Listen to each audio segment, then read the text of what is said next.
ऐसा कहते हैं सवाल उठाना जरूरी है, क्योंकि सवाल ही बदलाव की शुरुआत होते हैं। कल जो संविदा की भर्ती आई है राजस्थान में, टीचर्स हैं उनकी संविदा पे भर्ती की बात की गई है सरकार द्वारा।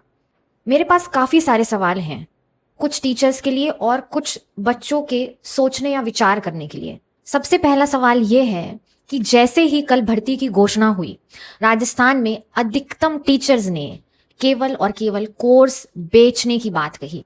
बहुत कम टीचर्स ऐसे होंगे, इक्का या दुक्का, जो सामने आए और उन्होंने इस भर्ती पे सवाल उठाए। मेरा सबसे पहला सवाल उन टीचर से है कि क्या आप केवल कोर्स बेचने तक सीमित हैं? क्या आपका बच्चों के भविष्य से ज्यादा व्यापार पर ध्यान है?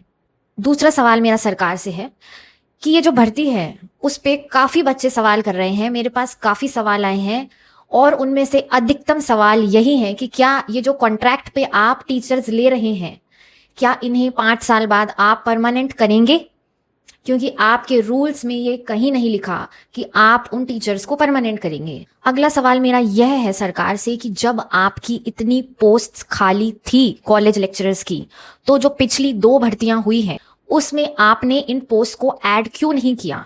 क्या आप केवल एक सस्ती भर्ती निकाल के कॉन्ट्रैक्चुअल बेसिस पे टीचर्स को रख के ही इतनी भर्ती आगे राजस्थान में देना चाहते थे? और आप ये जो टीचर्स कॉन्ट्रैक्चुअल बेसिस पे रख रहे हैं, 5 साल बाद उन टीचर्स का क्या भविष्य होगा?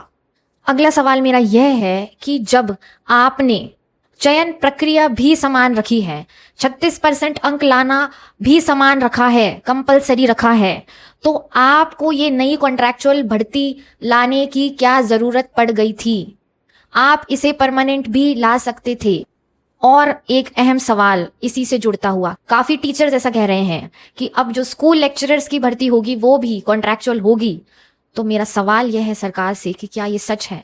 क्या आगे स्कूल लेक्चरर्स की भर्ती भी कॉन्ट्रैक्चुअल होगी? और अगर कॉन्ट्रैक्चुअल होगी तो हमारे शिक्षकों का क्या भविष्य रह जाएगा? अगर आपने PhD holders, net holders, set holders सबको एक ही थाली में रख दिया, तो क्या फायदा है पीएचडी करके जब उनको सिर्फ कॉन्ट्रैक्ट पे ही टीचर्स बनाया जाएगा? तो मुझे उम्मीद है कि कुछ शिक्षक जुड़कर मुझे इन सवालों के जवाब जरूर देंगे। और मुझे यह भी उम्मीद है कि आप लोग जो दर्शक मेरे साथ जुड़े हैं, जो बच्चे, स्टूडेंट्स मेरे साथ इस चैनल से जुड़े हैं, वह इन सवालों पर गंभीरता से विचार करेंगे और कमेंट सेक्शन में मुझे बताएंगे कि क्या राजस्थान सरकार छात्रों के भविष्य के साथ समझौता कर रही है। हम इस मुद्दे पर आगे और बात करेंगे। धन्यवाद।